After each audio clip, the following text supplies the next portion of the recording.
જય અંબેમાં। આવો વૈષ્ણવી સત્સંગમાં આપ સૌ મિત્રોનું સ્વાગત છે। તો મિત્રો, આજના આ ખાસ વિડીયોમાં આપણે વાત કરવા જઈ રહ્યા છીએ નવરાત્રિના દરેક મહત્ત્વના વિષયો, જેમ કે નવરાત્રિ શું છે, નવરાત્રિની ઉત્પત્તિની કથા, નવદુર્ગાના 9 સ્વરૂપો, 9 દિવસના 9 રંગો, ઘટ સ્થાપના કેવી રીતે કરવી, અખંડ જ્યોત કેવી રીતે રાખવું, દરરોજ માતાજીની પૂજા અને મંત્ર કેવી રીતે કરવા, નવરાત્રિ દરમિયાન શું કરવું અને શું ના કરવું, તથા નવરાત્રિના ખાસ ચમત્કારી ઉપાયો, આ બધું જ આપણે એક પછી એક વિગતવાર આ વિડીયોની અંદર સાંભળવાનું છે। તો ચાલો મિત્રો, આપણે સાંભળીએ કે નવરાત્રિ શું છે। નવરાત્રિ એટલે નવરાત્રિ, નવ એટલે 9 અને રાત્રિ એટલે રાત, એટલે કે માતાજીની ઉપાસનાની 9 રાતો। દર વર્ષે 4 વખત નવરાત્રિ આવે છે। એક ચૈત્ર નવરાત્રિ, બીજી અશ્વિન નવરાત્રિ, ત્રીજી માધ નવરાત્રિ અને ચોથી અષાઢી નવરાત્રિ। પરંતુ મુખ્યત્વે આપણે ચૈત્ર અને અશ્વિની નવરાત્રિ મોટા પ્રમાણમાં ઉજવાય છે। તો નવરાત્રિ એ દેવી શક્તિની આરાધના માટેનો ઉત્સવ છે। હિન્દુ ધર્મમાં મા દુર્ગાની 9 રૂપે આરાધના કરવામાં આવે છે। આ 9 દિવસો દરમિયાન ભક્તો ઉપવાસ કરે છે, ઘરમાં ઘટ સ્થાપના થાય છે, અખંડ દીવો પ્રગટાવવામાં આવે છે અને જુવારા વાવવામાં આવે છે। આ સમયમાં લોકો ગરબા અને દાંડિયા રાસ દ્વારા માતાજીને ખુશ કરે છે। તો દરેક દિવસોમાં મા દુર્ગાના એક સ્વરૂપ પૂજાય છે। પહેલો દિવસ જે શૈલપુત્રી, પર્વતરાજ હિમાલયની પુત્રી તરીકે પૂજાય છે। બીજો દિવસ બ્રહ્મચારિણી, તપસ્યા કરનાર માતાના સ્વરૂપમાં પૂજાય છે। ત્રીજો દિવસ ચંદ્રઘંટા, જે માથા પર અર્ધચંદ્ર ધારણ કરનારી। ચોથું કુષ્માંડા, જે બ્રહ્માંડની રચના કરનારી માતા। પાંચમો દિવસ સ્કંદ માતા, જે કાર્તિકેયની માતા તરીકે પૂજાય છે। છઠ્ઠું કાત્યાયની, એટલે કે ઋષિ કાત્યાયનના તપથી પ્રગટ થયેલી માતા સ્વરૂપે પૂજાય છે। સાતમો દિવસ કાલરાત્રિ, દાનવોનો વિનાશ કરનારી માતા। આઠમો દિવસ મહાગૌરી, એટલે કે શાંતિ અને સદ્ભાવ આપનારી માતા। અને 9મો દિવસે સિદ્ધદાત્રી, એટલે કે સર્વ સિદ્ધિઓ આપનારી માતા। આ રીતે નવદુર્ગાના સ્વરૂપો પૂજાય છે। પ્રથમ દિવસે ઘટ સ્થાપના કરવામાં આવે છે। માતાજીને અખંડ જ્યોત અર્પણ થાય છે। જુવારા વાવીને માતાજીના ચરણોમાં પ્રગટાવવામાં આવે છે। 9 દિવસ સુધી ઉપવાસ, પૂજા, આરતી, પાઠ અને ભજન કરવામાં આવે છે। અંતિમ દિવસે હવન, કન્યા પૂજા અને જુવારાનું વિસર્જન થાય છે। ગુજરાતમાં ખાસ કરીને નવરાત્રિને ગરબા મહોત્સવ તરીકે પણ ઉજવવામાં આવે છે। લોકો રંગબેરંગી વસ્ત્રોમાં એકઠા થઈને માતાજીની આરતી બાદ દાંડિયા અને ગરબા કરે છે। આ 9 દિવસોમાં ભક્તિ સાથે આનંદ પણ માણવામાં આવે છે। નવરાત્રિ એ 9 દિવસ સુધી દેવી દુર્ગાની ઉપાસના અને આરાધનાનો મહાપર્વ છે, જેમાં નવદુર્ગાના 9 સ્વરૂપોની પૂજા, ઉપાસના, ભજન, કીર્તન અને ગરબા દ્વારા ભક્તિ કરવામાં આવે છે। તો નવરાત્રિની ઉત્પત્તિની કથા, તો પુરાણોમાં કહેવામાં આવે છે કે એક વખત મહિષાસુર નામનો દૈત્ય હતો। મહિષાસુરે કઠોર તપ કરીને ભગવાન બ્રહ્માજી પાસેથી એવું વરદાન મેળવી લીધું હતું કે કોઈ પુરુષ દેવ કે દૈત્ય તેને મારી ન શકે। આથી તે ખૂબ અહંકારી બની ગયો હતો અને દેવતાઓ પર આક્રમણ કરી દીધું। દેવતાઓ તેને હરાવી શકતા ન હતા। બધા દેવતાઓ વિષ્ણુજી, શિવજી અને બ્રહ્માજી પાસે ગયા। એમણે પોતાની શક્તિ એકત્રિત કરી અને તેમાંથી એક અજવાળું પ્રગટ થયું. આ અજવાળામાંથી મા દુર્ગાનું પ્રગટ થયું હતું. દેવીની તમામ દેવીઓએ પોતાના હથિયારો આપ્યા.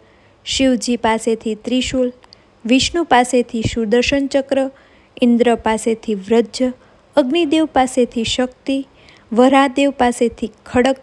આ રીતે દેવી શક્તિશાળી બની હતી. તો મા દુર્ગાએ નવરાત્રિ સુધી સતત મહિષાસુર અને તેના દૈત્ય સેનાઓ સાથે યુદ્ધ કર્યું. આ યુદ્ધ ખૂબ જ ભયજનક હતું. અંતે 9મા દિવસે દેવી દુર્ગાએ મહિષાસુરનો વધ કરીને દેવતાઓને મુક્ત કર્યા હતા. આથી 9 દિવસની આરાધના પછી 10મા દિવસે વિજયાદશમી એટલે કે દશેરા તરીકે ઉજવવામાં આવે છે. આ દિવસ સારા પર નરાના વિજયનું પ્રતીક છે. તો નવરાત્રિ એટલે દેવીની 9 રૂપે આરાધના કરવી. આ કથાથી સંદેશ મળે છે કે સત્ય અને સદ્ગુણો હંમેશા અસત્ય અને દુરાચાર પર વિજય મેળવે છે. દરેક ભક્તને જીવનમાં અંદર રહેલા મહિષાસુર એટલે કે અહંકાર, ક્રોધ, કામ, લોભ ને માતા દુર્ગાની કૃપાથી હરાવવો જોઈએ. એટલા માટે નવરાત્રિમાં માતાજીની આરાધના, ઉપવાસ, જપ, પાઠ અને ગરબા કરવામાં આવે છે. આ માત્ર ઉત્સવ જ નહીં પણ આત્મા શુદ્ધિ અને ભક્તિનો સમય છે. તો નવરાત્રિના 9 દિવસોના રંગો. તો પ્રથમ દિવસ શૈલપુત્રી માતાનો છે. તો તે દિવસ રંગ પીળો છે. એનો અર્થ થાય કે આનંદ, ઉર્જા અને સમૃદ્ધિ. બીજો દિવસ બ્રહ્મચારિણી માતા, રંગ છે લીલો, અર્થ શાંતિ, વિકાસ અને સુખ શાંતિ. ત્રીજો દિવસ ચંદ્રઘટ્ટા માતા, જેનો રંગ ભૂરો એટલે કે રાખલિયો, અર્થ સ્થિરતા, સંતુલન અને ધૈર્યનો છે.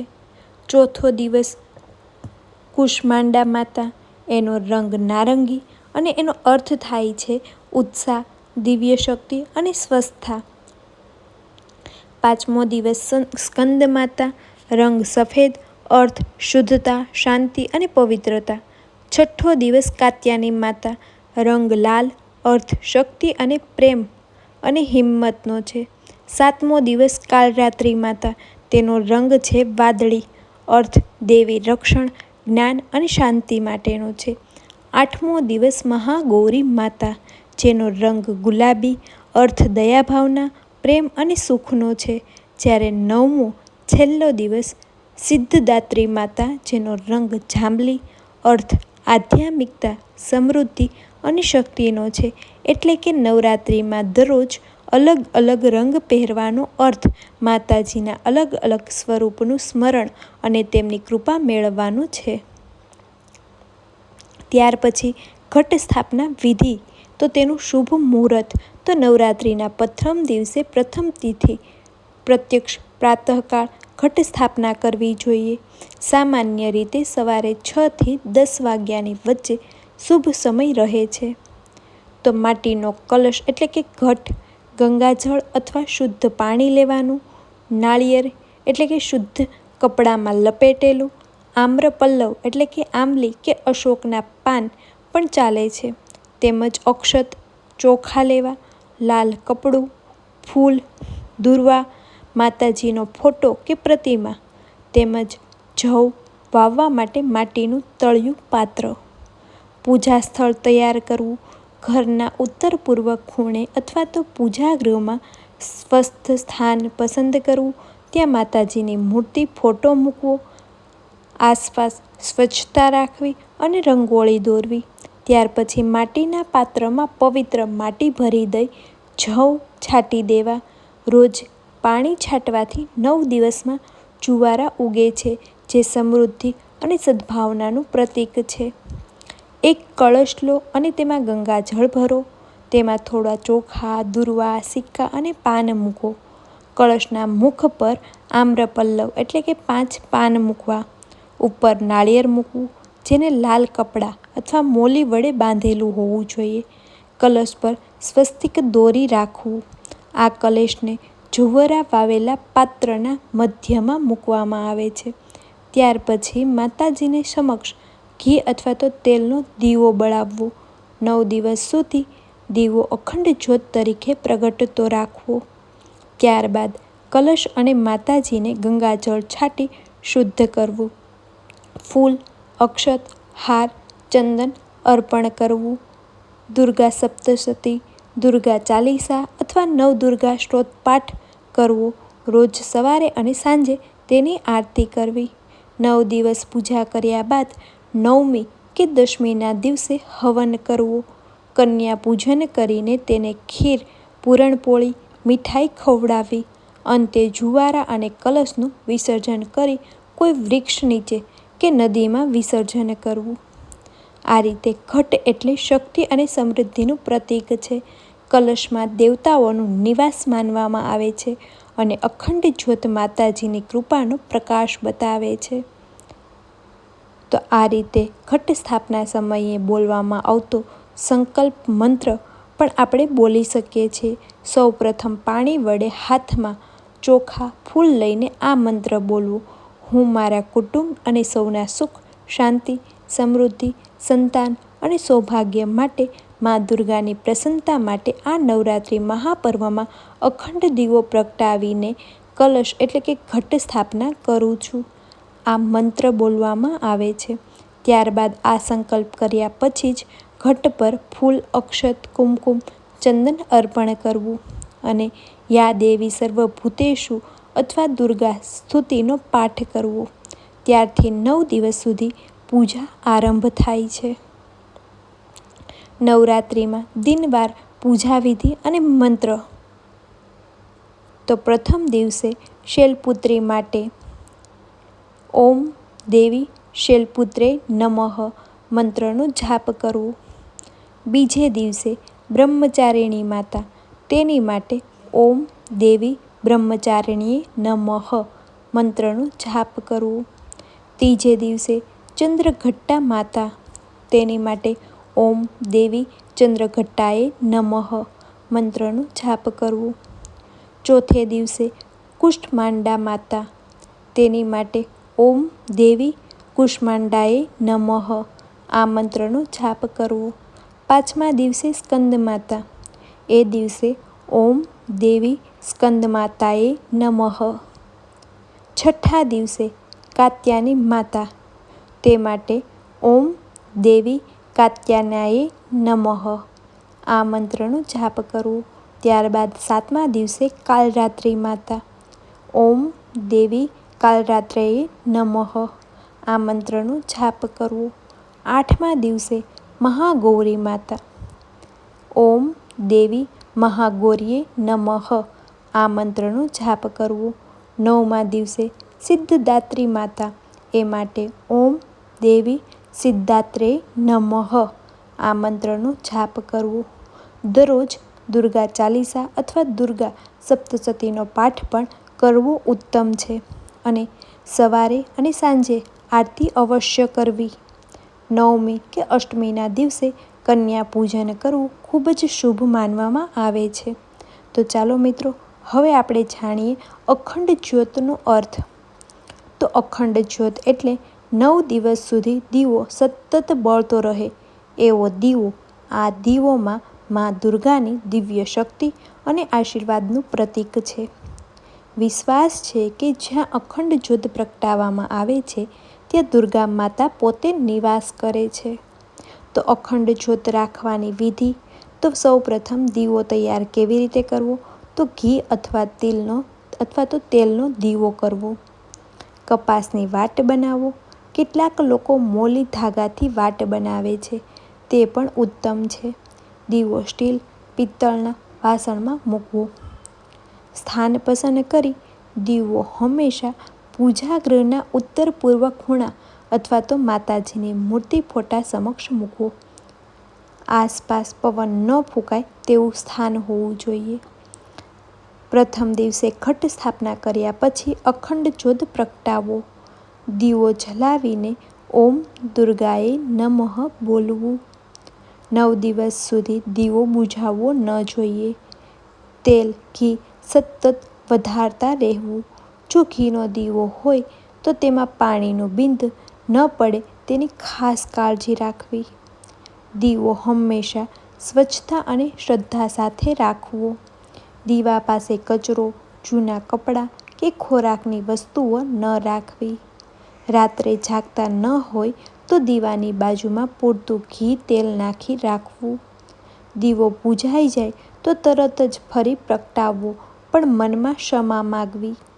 પૂજામાં સામેલ વ્યક્તિને દીવાના પરિભ્રમણ એટલે કે પરિક્રમા ન કરવી જોઈએ. અખંડ જ્યોતની સંભાળ સ્ત્રી કે પુરુષ કોઈ પણ રાખી શકે છે, પરંતુ શુદ્ધતા જાળવવી જરૂરી છે. અખંડ જ્યોત દરમિયાન ઘરમાં ઝઘડો, અપશબ્દો, માંસાહાર, દારૂ વગેરે ન કરવું. અખંડ જ્યોતનું મહત્વ છે કે અંધકાર દૂર કરીને જ્ઞાનનો પ્રકાશ આપે છે.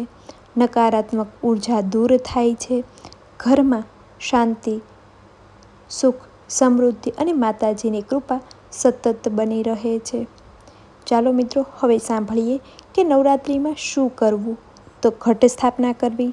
પ્રથમ દિવસે કળશ સ્થાપનાથી નવરાત્રિની આરંભ કરવી. બીજું, અખંડ જ્યોત પ્રગટાવવો, જેનાથી મા દુર્ગાની કૃપા મેળવવા માટે 9 દિવસ દીવો સતત બળતો રાખવો. ત્રીજું, ઉપવાસ નિયંત્રણ એટલે કે ફળાહાર, દૂધ, સૂકો મેવો વગેરે લેવો. ચોથું, દુર્ગા પાઠ એટલે કે દરરોજ દુર્ગા સપ્તશતી, દુર્ગા ચાલીસા અથવા નવદુર્ગા સ્ત્રોત પાઠ કરવો. પાંચમું, જુવારા એટલે કે કલશની આસપાસ જુવારા વાવવાથી માતાજીનો આશીર્વાદ મળે છે. છઠ્ઠું, દરરોજ આરતી એટલે કે સવારે અને સાંજે દીવો ધૂપ આરતી કરવી. સાતમું, કન્યા પૂજા એટલે કે નવમી અષ્ટમીના દિવસે 2 થી 9 વર્ષની કન્યાઓને ભોજન કરાવી આશીર્વાદ લેવો. આઠમું, દાન પુણ્ય, ગરીબોને ખાવાનું આપવું, કપડાં દાન કરવું. નવમું, સફેદ શુદ્ધ કપડાં એટલે કે પૂજા કરતી વખતે સ્વચ્છ કપડાં પહેરવા. અને 10મું, શુદ્ધતા, ઘર, રસોડું, પૂજાનું સ્થાન હંમેશા સ્વચ્છ રાખવું. તો હવે નવરાત્રિમાં શું ન કરવું? તો સૌપ્રથમ અનાજનું સેવન ન કરવું. ઉપવાસ કરતા સમયે ઘઉં, ચોખા, દાળ, લસણ, ડુંગળી વગેરે ખાવું નહીં. બીજું, માંસાહાર અને મદિરા એટલે કે માંસ, માછલી, ઈંડા, દારૂ વગેરે બિલકુલ ન લેવું. ત્રીજું, ઝઘડા અને અપશબ્દો, ઘરમાં ઝઘડો, ગુસ્સો કે ગાળો બોલવી નહીં. ચોથું, અશુદ્ધતા એટલે કે પૂજા સમયે નાહ્યા વગર પૂજા ન કરવી. પાંચમું, જ્યોત બુઝાવવી નહીં એટલે કે અખંડ જ્યોત સતત બળતી રહે તેની કાળજી લેવી. છઠ્ઠું, ચપ્પલ કે જૂતા સાથે પૂજા સ્થાનમાં પ્રવેશ ન કરવો. સાતમું, વાળ નખ કાપવા નહીં એટલે 9 દિવસ દરમિયાન શક્ય હોય તો નખ વાળ ન કાપવા જોઈએ. આઠમું, કાળા કપડાં, પૂજા દરમિયાન કાળા કે ફાટેલા કપડાં ન પહેરવા જોઈએ.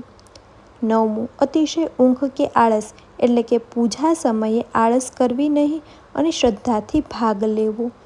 10મું, નિંદા ટાળવી, બીજાની નિંદા કે ખોટું બોલવાનું ટાળવું. આ રીતે નવરાત્રિનું શું ન કરવું તે સાંભળ્યું. હવે નવરાત્રિના 9 ઉપાયો.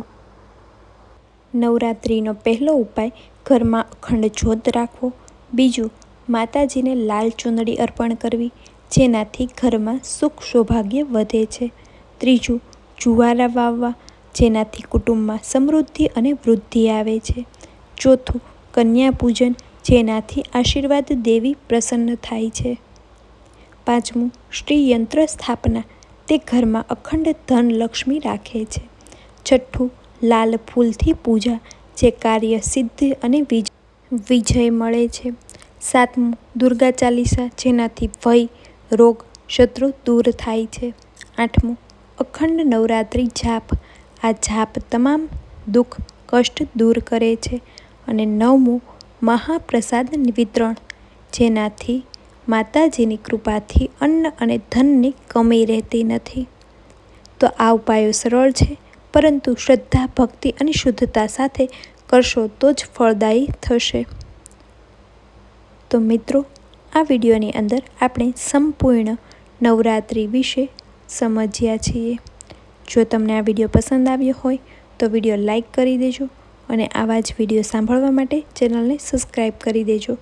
તો નવરાત્રિ એ માત્ર ઉત્સવ નહીં પરંતુ મા દુર્ગાની ઉપવાસનો પવિત્ર સમય છે અને આ દિવસોની અંદર ભક્તિ, ઉપવાસ, પાઠ, જપ, અખંડ જ્યોત અને કન્યા પૂજન દ્વારા આપણા જીવનમાંથી અંધકાર દૂર કરી પ્રકાશ, શક્તિ અને સમૃદ્ધિ લાવવાની તક છે. અને આપ સૌને નવરાત્રિની હાર્દિક શુભકામનાએ અને આપ સૌ પર માતા દુર્ગાનું આશીર્વાદ હંમેશા બની રહે એવી પ્રાર્થના છે. જો વિડીયો પસંદ આવ્યો હોય તો કમેન્ટ કરવાનું પણ નહીં ભૂલતા. જય મા દુર્ગા, જય મા અંબે. ધન્યવાદ.